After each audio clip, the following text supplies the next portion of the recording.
Opening the Road, Victor Hugo Green and His Green Book, a literally cultured read-aloud. Written by Keila Dawson and illustrated by Alleana Harris.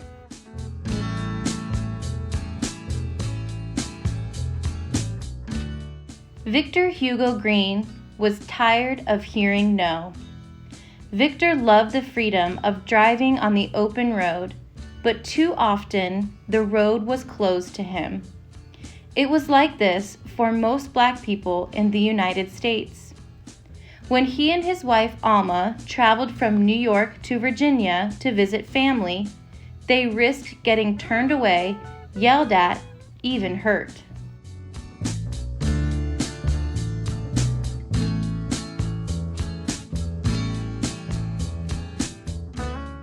Black motorists were told, no food, no vacancy, no bathroom for Black people.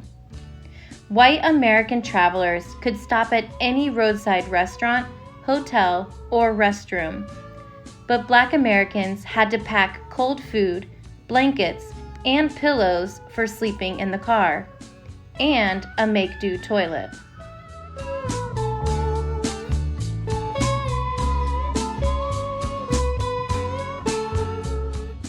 In southern states, Jim Crow laws kept Black and white Americans apart. No drinking from the same water fountain. No walking through the same door. No sitting together. And the separate Black spaces were always second class, if they existed at all.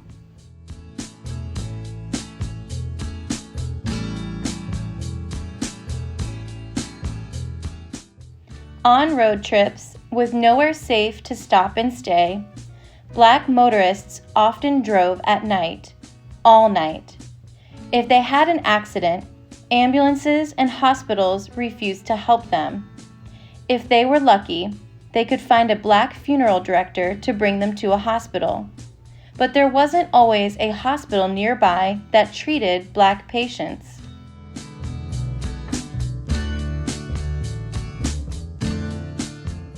Up north and out west, Black drivers feared getting lost or having car trouble in the wrong town at the wrong time. At sunset, in sundown towns, the sound of a siren or a white man's wave signaled, "Leave now." Even in Victor's home state of New York, where there were anti-discrimination laws, many restaurants, businesses, schools, and parks did not welcome Black people.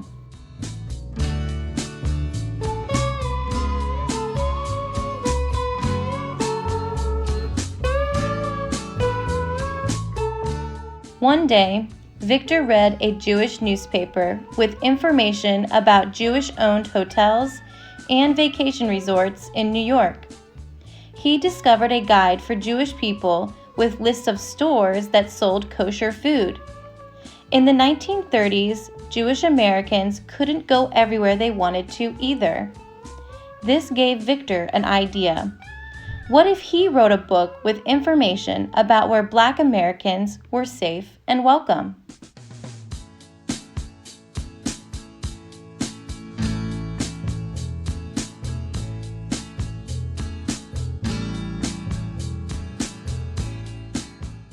So Victor asked his friends and neighbors in Harlem where they safely dined, shopped, and played in the city. Victor worked as a mail carrier. Along his postal route, Victor asked folks about places that were welcoming to Black people too. After lugging his heavy mail sack in heat, rain, sleet, or snow all day, Victor worked on the book at night. Sometimes he'd nod off while sorting and compiling his growing lists.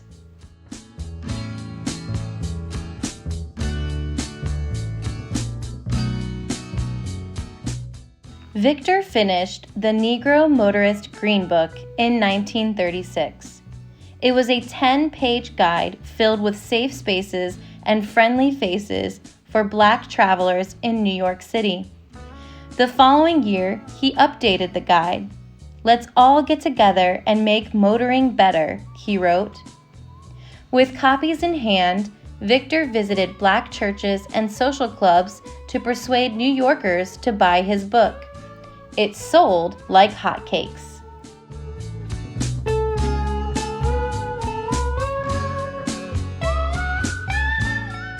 Customers called it the Green Book and begged Victor to include other states in his guide. So Victor wrote letters asking mail carriers all over the country for the names and addresses of places that welcomed Black customers. Replies poured in.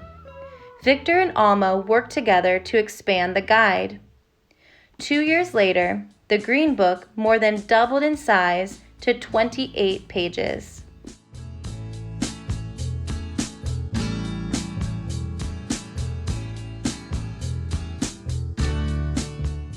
With Victor's Green Book, Black travelers knew where to go and who to trust. Hungry?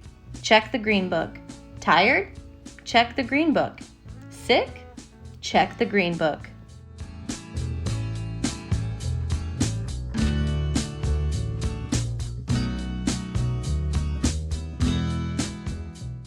To keep the guide current, Victor asked readers for recommendations. He hired sales agents to find Black-owned businesses to add. News about the guide mostly spread by word of mouth. Then, in 1940, Victor happily announced that the U.S. government named it an official Negro travel guide. When a national chain of gas stations started selling the Green Book, travelers filling their tanks were happy to find the helpful guide. The Green Book flew off the shelves.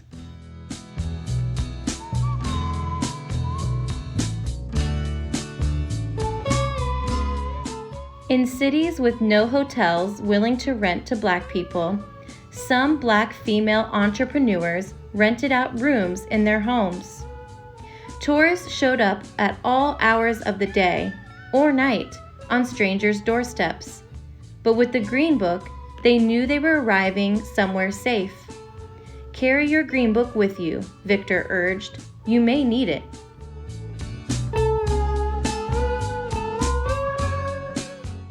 The Green Book became more than a travel guide.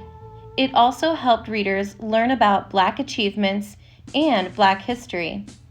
The guide steered families towards cities with thriving Black communities. It listed colleges that accepted Black students. Even famous Black singers, musicians, movie stars, and athletes used the Green Book.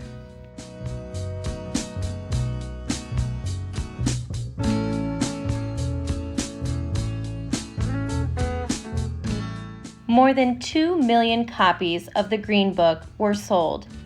It made it possible for Black families to enjoy vacations. They went hiking in the mountains, swimming on the seashore, and horseback riding in the countryside at businesses run by Black owners.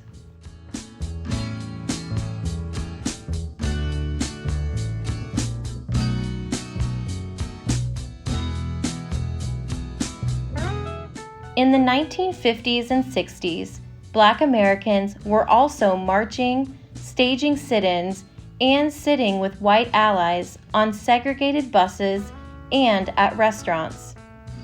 They were building a civil rights movement to protest racial inequality.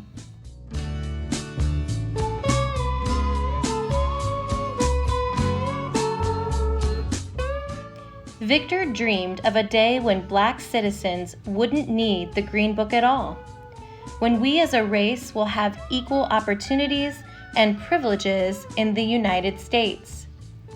When some states stopped separating Black and white travelers on trains, on buses, and in airports, fewer copies of the Green Book sold.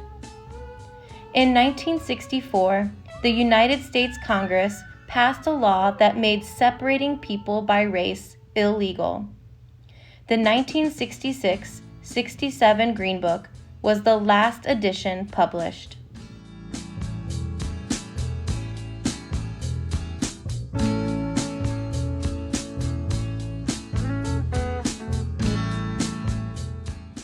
the fight against racism still had and still has a long way to go. But now there was no legal segregation, no legal discrimination, no green book for Black people, just like Victor dreamed.